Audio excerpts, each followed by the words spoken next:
Les raisons pour lesquelles c'est important de faire des recherches avec les femmes autochtones, je tiens à le souligner, c'est que plusieurs des réalités et des enjeux auxquels elles font face au quotidien sont méconnus, voire pas documentés ou à peine documentés. Donc, c'est vraiment une des missions que la chaire de recherche s'est donnée en travaillant en collaboration avec des associations de femmes ou des regroupements de femmes ou des communautés aussi qui nous interpellent là, pour mener des recherches avec elles sur des enjeux qui les préoccupent. Mon nom est Suzy Basile, je suis originaire de la communauté Atikamekw de Waumanteshi et je suis professeure à l'École d'études autochtones de l'UQAT. Je suis également la directrice du laboratoire de recherche sur les enjeux relatifs aux femmes autochtones Mikwadiyo et je suis également titulaire de la chaire de recherche du Canada sur les enjeux relatifs aux femmes autochtones.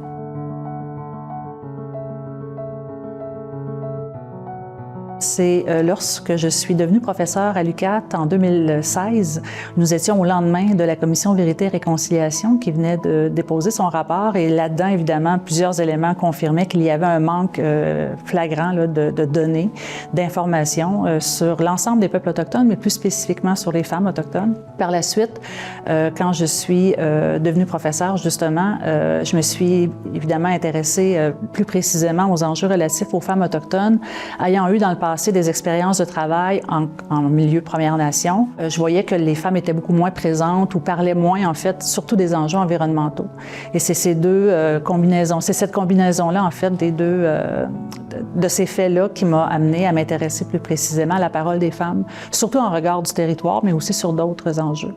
En 2017, j'ai mis en place le laboratoire de recherche sur les enjeux relatifs aux femmes autochtones Mikwadiyo, un terme qui a émané en fait des entrevues faites lors de ma thèse de doctorat, qui portait sur le rôle et la place des femmes Atikamekw dans la gouvernance du territoire et des ressources naturelles. Et à travers ces entrevues-là, les femmes aînées me racontaient leur parcours de vie sur le territoire par les grossesses et les accouchements qu'elles y ont eus. Bien que j'avais aucune question sur le sujet, elles m'en ont toutes parlé. Donc, de là, la petite étincelle est venue et quand j'ai terminé mon doctorat, j'ai mis en place une recherche sur la consolidation du lien au territoire par la grossesse et l'accouchement avec des femmes Atikamekw et des femmes Innu dans ce cas-ci. Et cette recherche-là a par la suite donné lieu à une autre recherche sur l'accès aux services de sage-femme pour les communautés autochtones au Québec. Et ça a mis en lumière évidemment plusieurs problématiques, plusieurs réalités que les femmes autochtones enceintes au Québec sont les seules à vivre. C'est au moment où la chaire de recherche du Canada que j'ai obtenue a été annoncée que j'ai été interpellée par la Commission de la santé et des services sociaux des Premières Nations du Québec et du Labrador pour mener une recherche sur le consentement libre et éclairé et les stérilisations imposées de femmes des Premières Nations et Inuits au Québec. Nous savions à ce moment-là qu'il y avait eu des cas au Québec, nous en connaissions dans nos familles, dans nos communautés, dans nos nations, mais il n'y avait absolument rien d'écrit sur le sujet, ou du moins on n'avait pas cherché à voir s'il y avait quelque chose d'écrit. Donc, nous avons lancé cette recherche-là sous l'égide de ma chaire de recherche en 2020, en pleine pandémie. Mais quand même, nous avons tout de même réussi à faire une bonne série d'entrevues qui nous a permis de publier un premier rapport en novembre 2022 et qui faisait état justement là, de violences obstétricales et gynécologiques et de cas de stérilisation imposés à des femmes des Premières Nations et Inuits au Québec.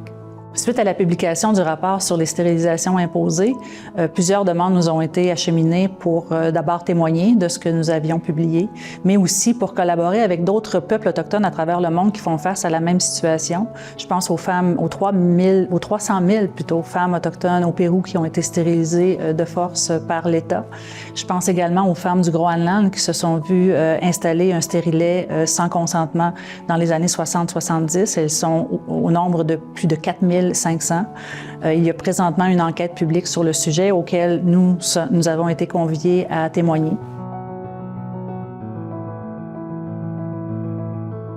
La chaire de recherche en question a diplômé 14 étudiantes au 2e et 3e cycle, dont 4 femmes autochtones, dont je suis très fière aujourd'hui. Nous avons également publié 14 articles et chapitres de livres, dont un article dans la revue The Lancet, une revue internationale en matière de santé.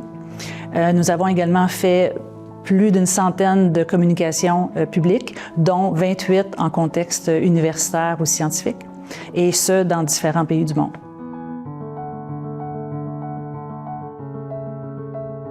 Le premier objectif est de documenter et de cartographier les expériences des femmes autochtones en matière de justice reproductive. On veut faire une suite à la recherche sur les stérilisations imposées. Malheureusement, il y a encore au Canada, au Québec, des cas de violences obstétricales et gynécologiques et on veut s'assurer que les femmes qui voudront bien participer à nos recherches pourront se faire entendre.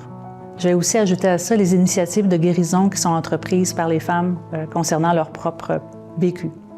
Le deuxième objectif de recherche veut documenter les différentes expériences et initiatives de guérison des femmes autochtones qui recherchent leurs enfants disparus ou décédés dans le système de santé et de services sociaux au Québec. Le troisième objectif de la charte de recherche veut documenter et cartographier les expériences de femmes autochtones qui ont été placées dans des foyers indiens, c'était le terme de l'époque, afin de poursuivre des études au niveau secondaire. La recherche qui s'en vient sur la génération placée, comme je l'ai appelée, ça concerne environ 6 000 personnes qui ont été forcées de s'exiler de leur communauté, de s'installer dans des foyers en ville pour terminer le secondaire 5. Et on parle d'une génération, deux générations en fait, entre 1951 et 1992.